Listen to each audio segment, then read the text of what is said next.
Guys, कैसे हो आप लोग। मेरा न्यू वीडियो में आप लोग का वेलकम है। फिर एक धमाका संग लेके आ चुका हूँ आप लोग के बीच में। जो भाई मेरे गाने को सुनते हो तो लाइक करे, कमेंट करे, शेयर करना भूले। यह गाना हिंदी ट्रैक पर लिखा हुआ सॉन्ग है। आप लोग इस गाने को लाइन बाय लाइन सुनिए। आप भाई के चैनल को सब्सक्राइब करना भूले। जो भाई न्यू है वो मेरा चैनल को सब्सक्राइब करे, लाइक करे। चलिए आप लोग इस गाना को सुनाते हैं। सबसे पहले आप लोग के मुखड़ा सुनाएंगे। जा भूल जा हम के ए बेवफा, अब छोड़ दम के जाने कहल खुनवा के लिखाइल भुला देहलू मेहदी के लिखाइल यादे रहल। जा भूल जा हम के ए बेवफा। यह मुखड़ा है। आप लोग इस गाने को ट्रैक बनवा के गा सकते हो। जा भूल जा हम के ए बेवफा, अब छोड़ दम के जाने कहल खुनवा के लिखाइल भुला देहली मेहदी के लिखाइल यादे रहल। जा भूल जा हम के ए बेवफा हो।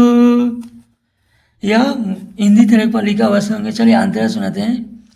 अंतरा वन सुनिए। अब भाई के चैनल को सब्सक्राइब करना भूले। यह गाना आप लोग बहुत मस्त है। इस गाने को ट्रैक बना के गा सकते हो फ्री में।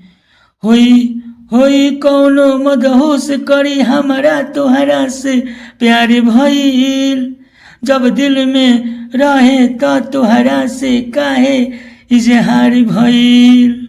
यहाँ एक बार अंतरा को एक बार गाना है।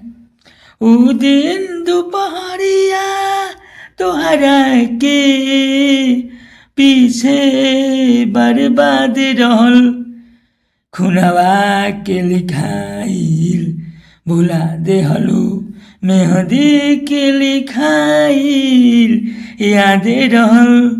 जा भूल जा हम के ए बेवफा हो। यह अंतरा वन है। यह मुखड़ा है। यह मुखड़ा है, अंतरा वन है। चलिए अंतरा टू सुनाते हैं। आप लोग गाना को सुनिए। भाई के चैनल को सब्सक्राइब करना भूले। जो भाई मेरे गाने को सुनते हो तो लाइक कीजिए, कमेंट कीजिए, शेयर करना भूले। आप फिर से बाबू जी के चैनल को सब्सक्राइब करना भूले।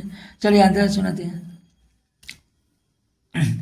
राधा के बतिया कैलू तू पल भर में भुला देहलू, अपने लैला बनना पैलू हमारा के मजनू बना देहलू। ऊ क्रिया वादा कैल जान सब बर्बाद रहल, खुनवा के लिखाइल भुला देहलू मेहदी के लिखाइल यादे रहल। जा भूल जा हम के ए बेवफा हो।